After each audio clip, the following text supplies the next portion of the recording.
Assalamualaikum teman-teman, perkenalkan aku Dika Rahmadani, aku dari peminatan epidemiologi angkatan 2020.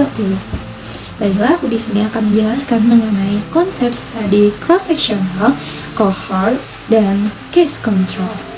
Oke, yang pertama kita akan membahas mengenai konsep studi dari cross-sectional ya teman-teman. Jadi studi cross-sectional ini dikenal juga sebagai studi prevalensi atau studi potong lintang atau dikenal juga sebagai studi survei. Nah, desain studi ini bertujuan untuk mencari etiologi atau faktor risiko determinan penyakit tertentu. Desain studi cross-sectional ini, sebelum kita melakukan penelitian, kita sudah terlebih dahulu menentukan lokasi penelitian di mana kita mencek bahwa angka prevalensi penyakitnya tinggi sejak awal, sehingga sewaktu penelitian, peneliti itu tidak perlu mencari tahu status dari riwayat penyakit respondennya. Nah, selanjutnya, exposure dan outcome-nya itu diukur pada satu waktu atau pada saat yang sama. Selanjutnya, yang keempat, memiliki ukuran asosiasi prevalensi dan odds ratio.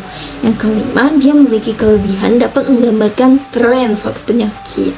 Lalu yang terakhir, dia memiliki kekurangan juga, tidak bisa digunakan untuk penyakit yang jarang terjadi dan juga tidak dapat melihat hubungan sebab dan akibat. Oke teman-teman, kita lanjut kepada konsep studi case control ya, yang mana studi ini diperuntukkan pada penyakit yang jarang terjadi. Ingat itu, yang jarang terjadi ya teman-teman.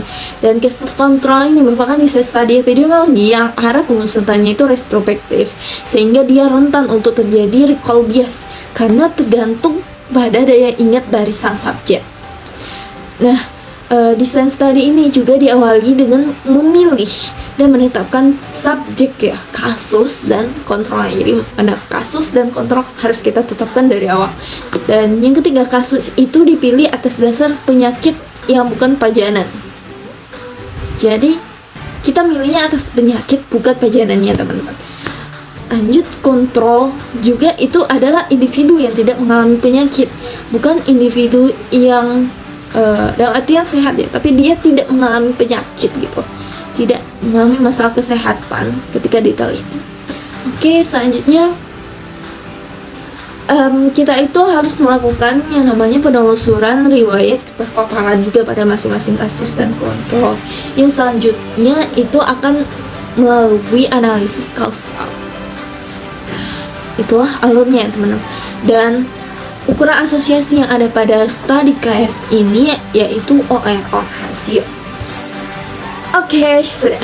Kita lanjut kepada konsep yang terakhir, yaitu konsep studi cohort ya teman-teman. Kita harus tahu studi cohort itu biasanya dikenal dengan studi apa aja.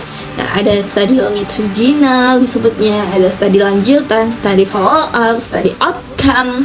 Nah, ini tuh merupakan desain studi terbaik ya teman-teman, dengan rancangan studi observasionalnya dengan hanya mengamati ya tanpa intervensi. Dan dia ini bersifat analitik teman-teman. Analitik untuk mengetahui hubungan nih antara paparan dan penyakit. Dan hal ini dibutuhkan gitu untuk menentukan insiden atau kasus baru yang diperoleh untuk menyelidiki perjalanan penyakit atau efek yang akan diteliti oleh seorang peneliti. Studi cohort ini juga teman-teman itu diawali dengan pengamatan terhadap populasi yang sehat atau populasi yang tidak sakit. Lalu riwayat paparan itu ditentukan sejak awal, dia terpapar atau tidak terpapar.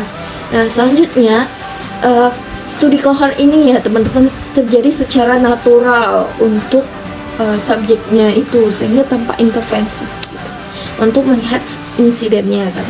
Dan jenis data yang digunakannya itu adalah data sewaktu juga atau perspektif, dapat juga data historis atau retrospektif. Nah, dan ukuran asosiasinya ini teman-teman odds ratio ataupun R ratio.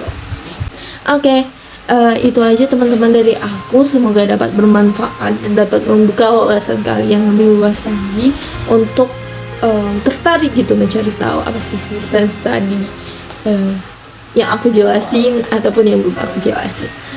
Arigatou gozaimashita. Aku tutup dengan melafazkan wassalamualaikum warahmatullahi wabarakatuh. Annyeong.